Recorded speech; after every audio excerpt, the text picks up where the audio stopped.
Donald Trump amesema kwamba Iran inayumba na kuporomoka kutokana na vita ambavyo vimekuwa vikiendelea kati ya Marekani, Israel pamoja na Iran.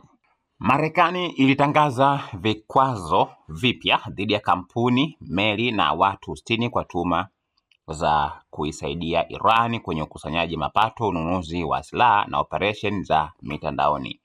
Miongoni mwa walengwa wa vikwazo hivyo wapo Umoja wa Falme za Kiarabu, Hong Kong, China, Singapore na hata baadhi ya nchi za Ulaya. Kwa upande wake, Iran imevipuuzia mbali vikwazo hivyo na badala yake imetabiri kushindwa tena kwa Washington.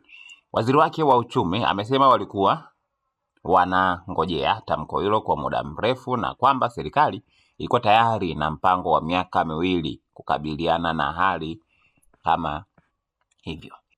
Maoni yako na mtazamo wako ni upi? Usiache kusubscribe channel yetu ya YouTube ambayo inasomeka Dodoma TV.